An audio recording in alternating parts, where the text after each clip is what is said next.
கோவை சூலூர் அருகே Jayakrishna Maruti showroom and service எனும் car நிறுவனத்தில் புதன்கிழமை அதிகாலை திடீரென தீப்பற்றியது. இதில் சுமார் 15க்கும் மேற்பட்ட கார்கள் தீயில் எரிந்து சேதமானது. சூலூர் அருகே ரங்கநாதபுரத்தில் திருச்சி சாலையில் ஜெயகிருஷ்ணா மாருதி ஷோரூம் எனும் நிறுவனத்தில் புதிய கார் விற்பனை மற்றும் பழைய கார்களுக்கு பழுது நீக்கும் தொழிற்சாலை அமைந்துள்ளது.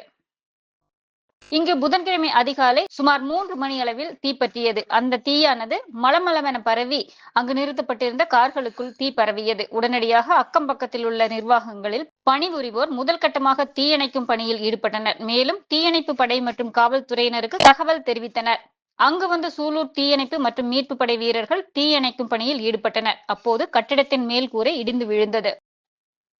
மேலும் அங்கு நிறுத்தப்பட்டிருந்த 10க்கும் மேற்பட்ட கார்கள் தீயில் கருகி சேதமானது. சுமார் 1 மணி நேரம் போராடி தீயணைப்பு வீரர்கள் தீயை கட்டுக்குள் கொண்டு வந்தனர். கண்ணம்பாளையம் பேரூராட்சி தலைவர் புஷ்பலதா ராஜகோபால் மற்றும் ஊழியர்கள் உடனடியாக சம்பவ இடத்திற்கு வந்து மீட்பு பணிகளை மேற்கொண்டனர். இந்த தீ விபத்தால் கார்களை பழுது நீக்கும் பகுதி மற்றும் கார் விற்பனை பிரிவு உதிரி பாகங்கள் வைக்கும் அறை, கணினி அறை ஆகியவற்றை தீ பரவியது. தீயணைப்பு வீரர்கள் போராடி தீயை அணைத்தனர். மேலும் அதிகாலை நேரம் என்பதால் ஊழியர்கள் இல்லாத நேரம் என்பதாலும் எவ்வாறு தீப்பிடித்தது, எங்கு தீப்பிடித்தது என்பதை கண்டறிய இயலவில்லை. தீ ஜுவாலை மற்றும் புகை வெளியில் தெரிந்த பின்புதான் தீ பற்றிய தகவல் பரவியது. ரங்கநாதபுரம் பகுதியில் உள்ள பொதுமக்கள் உடனடியாக தங்களது வீடுகளில் இருந்து வந்து தீயை அணைக்கும் மற்றும் மீட்கும் பணியில் ஈடுபட்டனர். பெரும்பாலான கார்கள் தீ விபத்து நடைபெற்ற இடத்தில் இருந்து அப்புறப்படுத்தினர்.